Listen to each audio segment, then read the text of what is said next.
Hello everybody, आज के एक लेक्चर में हम लोग बिल्स ऑफ एक्सचेंज का क्विक रिवीजन करने वाले हैं। बिल्स ऑफ एक्सचेंज के क्या क्या प्रोविजंस है और बिल्स ऑफ एक्सचेंज के सम्स को कैसा सॉल्व करना है, क्विक रिवीजन 5-10 मिनट के अंदर हम करने वाले हैं। तो स्टार्ट करते हैं। बिल्स ऑफ एक्सचेंज क्या होता है? Bills of exchange is a instrument in writing containing an unconditional order signed by the maker directing a certain person to pay certain sum of money only to or to the order of certain person or to the bearer of instrument। ठीक है, इसको एकदम simple language में एक illustration के तौर पर मैं आपको समझाता हूँ। देखो, एक मिस्टर ए है और ये मिस्टर बी है।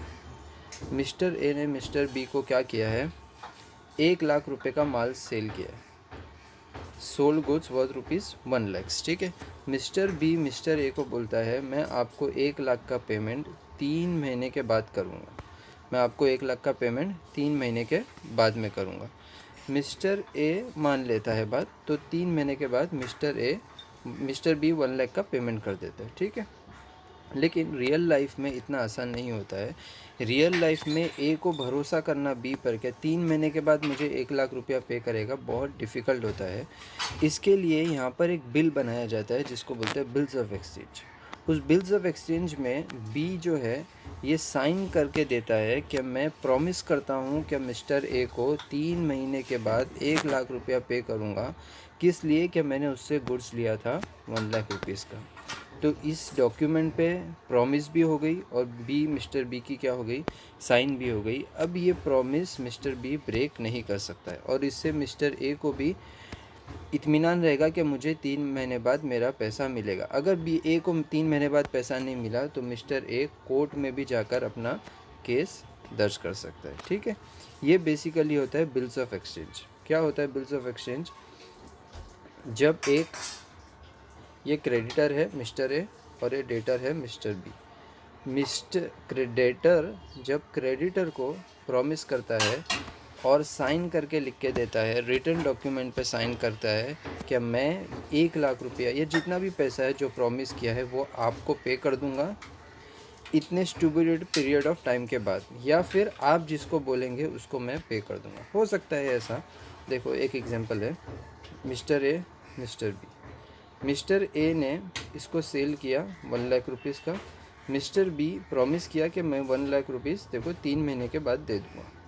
मिस्टर ए को 3 महीने बाद किसी मिस्टर सी को पैसा देने का है, तो मिस्टर ए बोल सकता है कि मिस्टर बी को क्या आप मुझे 1,00,000 रुपया मत दीजिए, 3 महीने बाद 1,00,000 रुपया जो देना है वो डायरेक्ट मिस्टर सी को दे दीजिए। यानी मिस्टर बी जो है वो पैसा तो देगा, किसको देगा? या मिस्टर ए को, जिससे पैसा डेटर को देगा, या फिर डेटर के, या फिर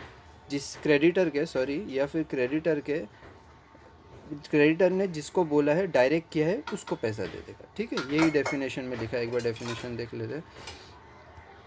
bills of exchange is a document in writing containing N unconditional order. एक तो क्या है, ये रिटन डॉक्यूमेंट होना चाहिए, उस पर अनकंडीशनल ऑर्डर है, साइंड बाय द मेकर, जिसने मेक किया है उसको वो उस पर क्या करेगा? साइन करेगा। डायरेक्टिंग सर्टन पर्सन टू पे, यहाँ पर सर्टन पर्सन कौन हो गया? मिस्टर बी हो गया अपने इसमें। मिस्टर बी क्या करेगा? इस पे मिस्टर बी पे करेगा सम ऑफ मनी टू, यहाँ पर टू कौन है? मिस्टर ए, और to the order of certain person और to the bearer of document. यानी मिस्टर ए को पे करेगा या मिस्टर ए ने जिसको ऑर्डर दिया है, जैसा हमारे इस पे मिस्टर सी था उसको देगा, या बियरर ऑफ इंस्ट्रूमेंट को देगा। वो बियरर ऑफ इंस्ट्रूमेंट भी आपको बता देता हूँ। ये समझो, क्या bills of exchange written document है जिस पे साइन किया हुआ होगा, और क्या कौन साइन करेगा? ए भी करेगा और बी भी करेगा sign. Maker directing a certain person, यानी बी पे करेगा किसको? मिस्टर ए को, या मिस्टर ए जिसको ऑर्डर करेगा उसको पे करेगा, या फिर बियरर ऑफ इंस्ट्रूमेंट को पे करेगा। ठीक है, बियरर ऑफ इंस्ट्रूमेंट को पे करने का मतलब क्या है? मिस्टर ए ऐसा बोल सकता है कि ये बिल, अच्छा एक बार आपको बता देता हूँ, एक सेकंड।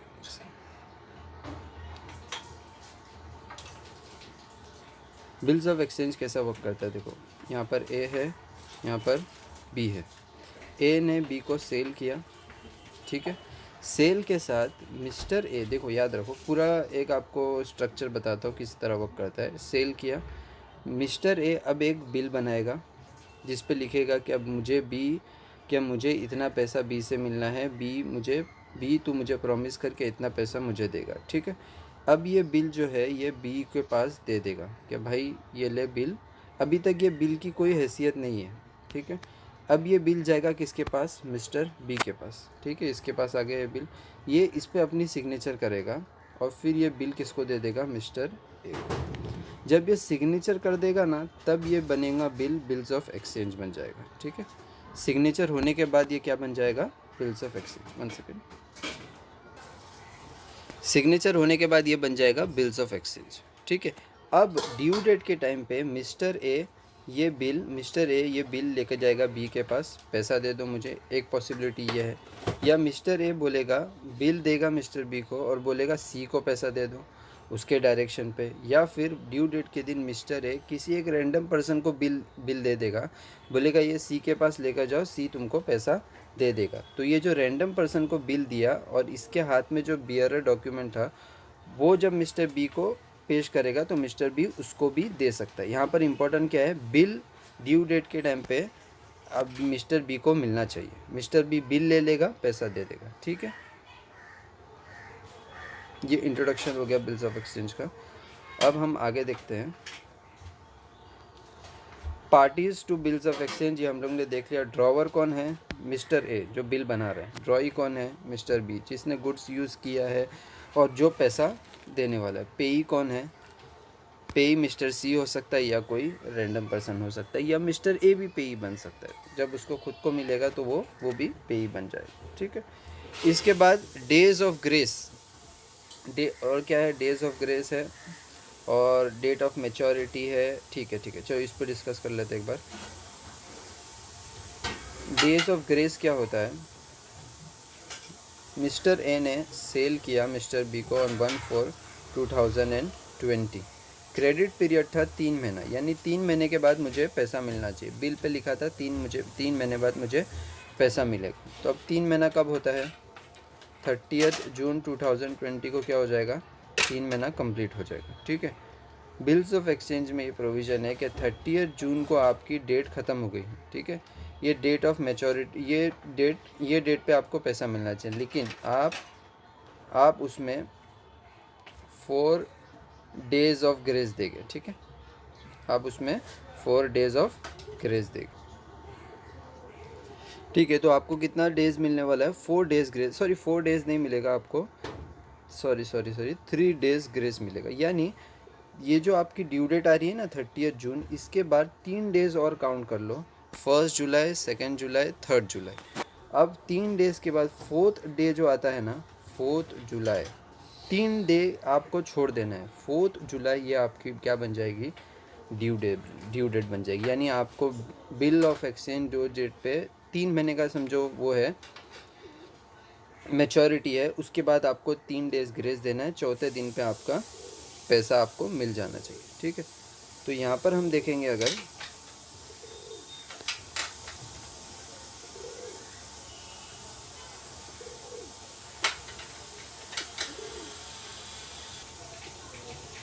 यहाँ पर अगर हम देखेंगे तो डेज़ ऑफ ग्रेस समझ में आ गया, जो 3 दिन का आपको डेज़ ऑफ ग्रेस देना है। फिर नॉर्मल ड्यू डेट क्या होती है, नॉर्मल ड्यू डेट वो है हमारी जो 30 जून जो है वो नॉर्मल ड्यू डेट है। और लीगल ड्यू डेट क्या है, इसके बाद 3 दिन, इसके बाद हाँ 3 दिन, यानी 4 जुलाई 2020 ये हमारी क्या हो गई, लीगल ड्यू डेट, ठीक है। नॉर्मल ड्यू डेट क्या है, जो 3 महीना जहाँ पर ख़त्म हो रहा है 30 जून को, और लीगल ड्यू डेट क्या है, 4 जुलाई 2020, ठीक है। डेज ऑफ ग्रेस समझ में आया, date of maturity, normal due date और लीगल ड्यू डेट, ठीक है। इसके बाद हम देखेंगे ऑनर ऑफ बिल और डिसऑनर ऑफ बिल, ठीक है। समझो डेट ऑफ मैच्योरिटी है 4 जुलाई 2020, ठीक है।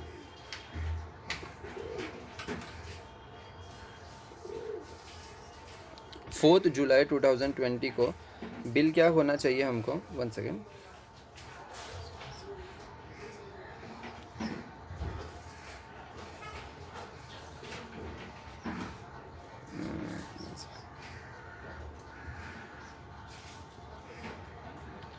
4 जुलाई 2020 को हमारा क्या था, बिल्स ऑफ एक्सचेंज मैच्योर होना चाहिए था, बराबर। तो 4 जुलाई को एक्चुअली में हमारा 4 जुलाई को हमारी डेट ऑफ मैच्योरिटी थी।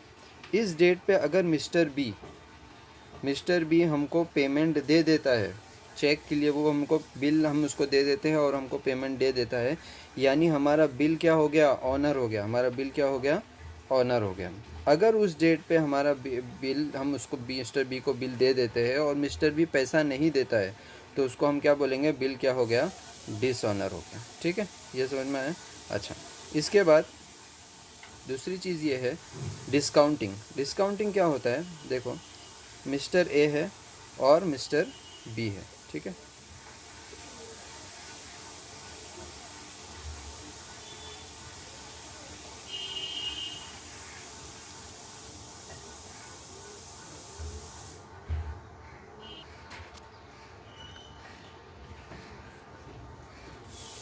मिस्टर ए ने सेल किया है मिस्टर बी को।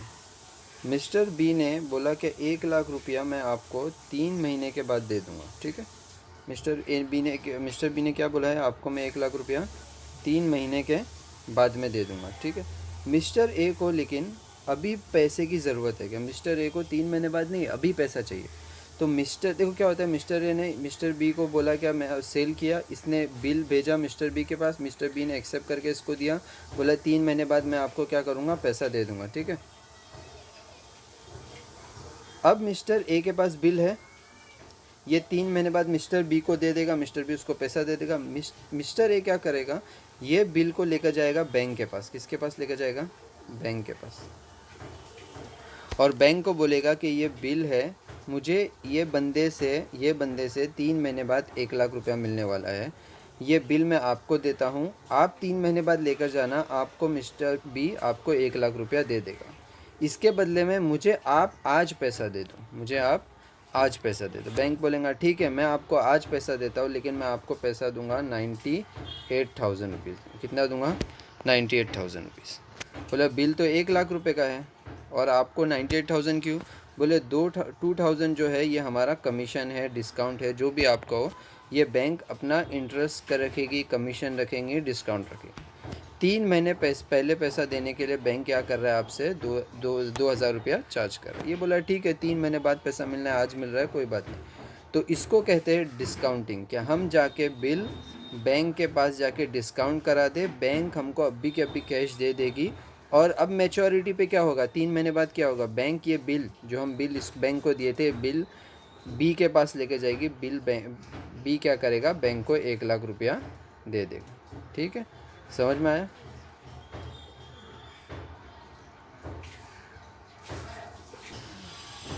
ठीक है, अभी हम एक छोटा सा इलस्ट्रेशन देखते हैं। क्या, एक इलस्ट्रेशन देख लो, उससे आपको आइडिया आ जाएगी। Mr A made the following sales on 1 July 2020। क्या किया, ₹1.5 lakhs to XYZ limited and drew bills receivable for maturity of 3 months। यानी XYZ को मिस्टर ए ने सेल किया है, कितने का, 1.5 लाख रुपए का, और ये पैसा 3 महीने बाद XYZ मिस्टर ए को देने वाला है। Second, ₹80,000 to Mr B on 1 month credit and drew bill receivable for 1 month। फिर मिस्टर बी को 80,000 का सेल किया है, जिसके क्रेडिट पीरियड कितना है, 1 महीना है। फिर तीसरा, मिस्टर एक्स को किया है, जो 10,000 रुपीज़ का था, bill were duly, both the bills were duly receivable. तीसरा सेल है वो कैश में है, जो कैश में होता है उसके लिए ऑन द स्पॉट पेमेंट होता है, उसके लिए बिल बनाने की कोई ज़रूरत नहीं है। चलो इसकी क्या एंट्रीज आएगी, आप मेरे को बोलो। सबसे पहला हमने क्या किया, 1.5 लाख रुपए का सेल किया मिस्टर XYZ को। सेकंड सेल हमने किया मिस्टर बी को किया। तीसरा हमने कैश में सेल कर दिया। ठीक है, 1 मिनट इसका देख लेते हैं हम।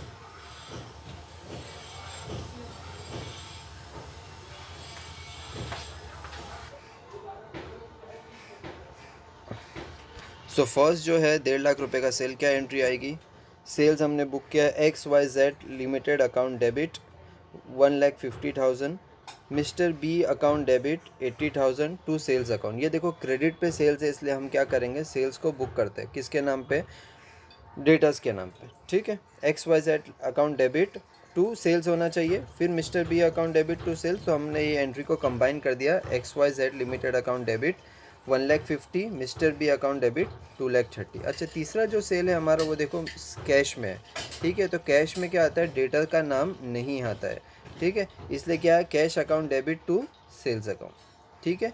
ये तीनों सेल्स इधर बुक कर दिए। अच्छा, all bills were duly accepted, both the bills were duly accepted, तो बिल, अच्छा बिल एक्सेप्ट हो गया। देखो अगर हमारे पास कैश आ जाए आज, तो हम क्या एंट्री पास करेंगे, cash account debit to debtor account, बराबर, XYZ लिमिटेड अकाउंट। लेकिन क्या कैश आ रहा है, नहीं, कैश के बदले क्या एक्सेप्ट कर रहा है वो, बिल, तो कैश नहीं आएगा, क्या आएगा, bill receivable account debit to debtors account. तो देखो सेकेंड एंट्री क्या आ गई, bill receivable account debit to debtors account, ठीक है।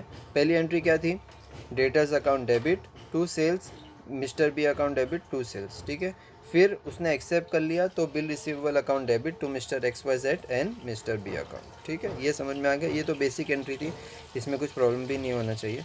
दूसरा हमारा क्या एंट्री है वो देखो, दूसरा क्या है आगे,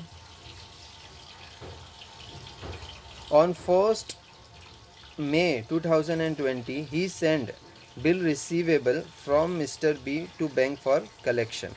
bill was honoured, bank charges were ₹250। अच्छा देखो यहाँ पर क्या डेज ऑफ ग्रेस होना चाहिए ना 3 दिन, लेकिन क्वेश्चन में क्या दिया है कि 1st मई को उसने सेंड कर दिया बैंक के पास कलेक्शन के लिए, और बैंक ने वो बिल ऑनर भी हो गया। तो यानी यहाँ पर जब ऑनर हो गया तो फिर हम डेज ऑफ ग्रेस नहीं देंगे। हालांकि अगर डिस ऑनर होता तो हम क्या 1st मई को सेंड कर सकते थे, नहीं।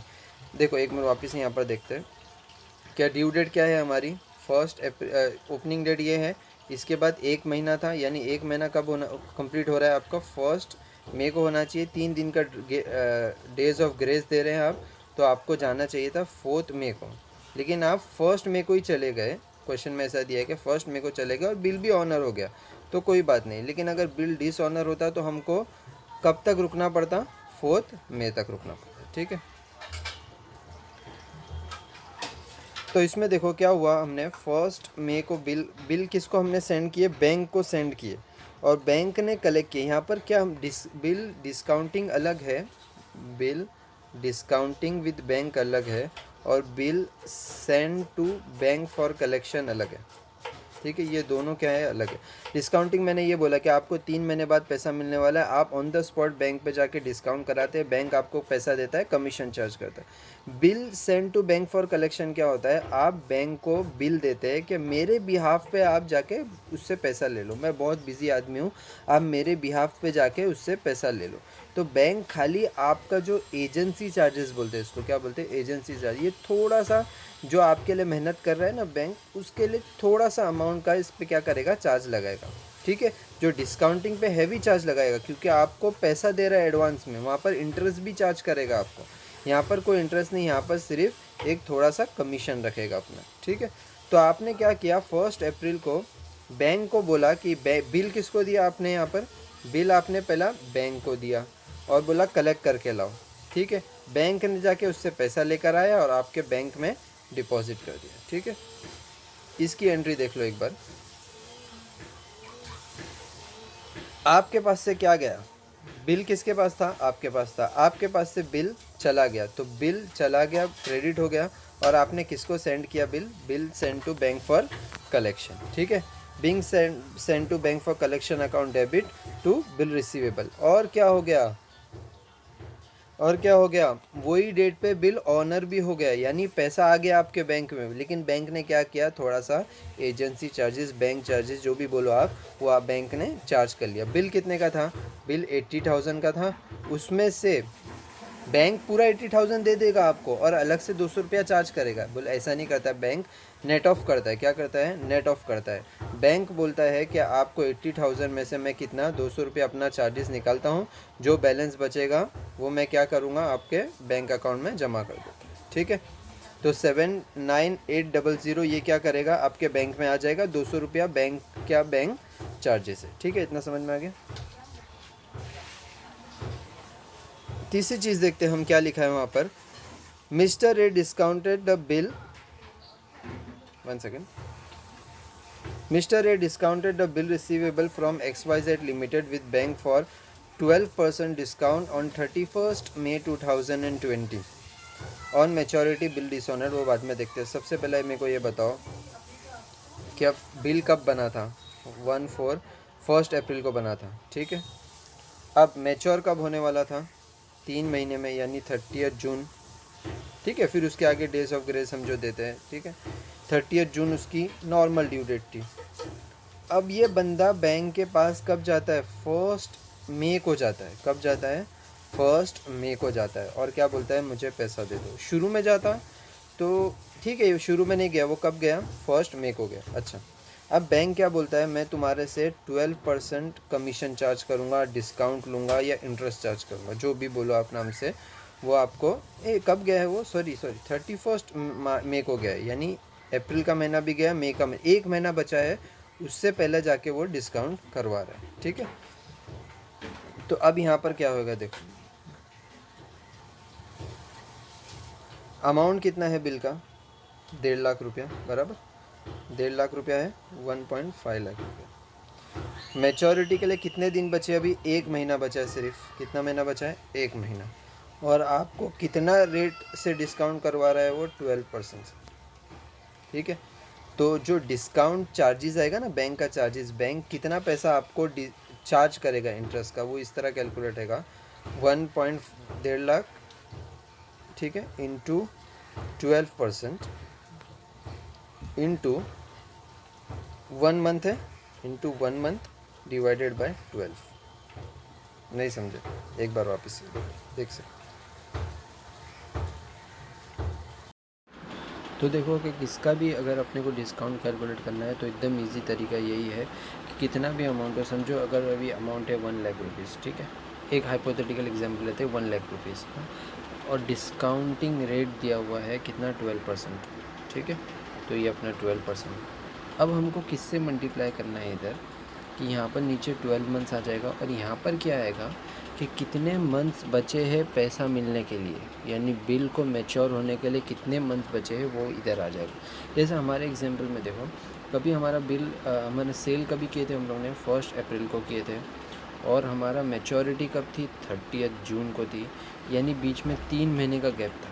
अगर शुरू में मैं जाता ना बैंक के पास कि मुझे डिस्काउंट करवाना है, तो बैंक मुझे 1/4 को ही पैसा देती। 1/4 से लेकर मैच्योरिटी पे कितने महीना बचा है? 3 महीना, तो इधर 3 आ जाता। लेकिन हमारे केस में जो है, देखो हमारे केस में क्या है, अमाउंट कितना है? 1,50,000, ठीक है, इनटू रेट कितना है? 12%। अच्छा, मैं बैंक के पास कब जा रहा हूँ? मैं बैंक के पास 31 मार्च 2020 को जा रहा हूँ, यानी अब मैच्योरिटी के लिए कितने महीने बचे हैं?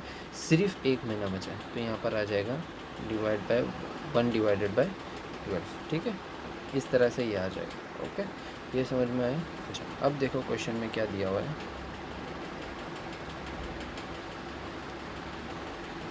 On maturity Mr B dishonoured the bill. Dishonour मतलब मिस्टर बी ने मैच्योरिटी के टाइम पे हमको पैसा नहीं दिया। पैसा नहीं दिया तो क्या एंट्री आएगी हमारी? क्या देखो, बिल जो हमारे पास से चले गया था बैंक के पास, वो बिल हमारे पास वापस आ जाएगा, और हम क्रेडिट किसको कर देंगे? XYZ लिमिटेड को, जिसने हमारे बिल नहीं दिया। देखो, बिल जब हमारे पास से चले जाता है तो हमारे पास से चले जाता है, हमने बैंक को दे दिया, तो क्या एंट्री आई? Bank account debit to bill receivable. Bill चले गए हमारे पास से। अब जब डिसऑनर हो गया बिल, तो बिल हमारे पास आ गया, बिल रिसीवेबल अकाउंट डेबिट, और यहाँ पर नाम किसका आ जाएगा? पार्टी का नाम आ जाएगा XYZ लिमिटेड, ठीक है। समझ में आया? ओके। अच्छा, यहाँ पर एक थोड़ा सा यहाँ पर सोल्यूशन में आप लोग चेंज कर लो कि देखो, डिसऑनर कब हुआ है? 30 जुलाई को नहीं हुआ है, इसको काट दो और लिख दो 30 जून को नहीं हुआ है, 4 जुलाई को, ठीक है। अच्छा, अभी आप लोग के पास टाइम है, फटाफट इसको कॉपी कर लो।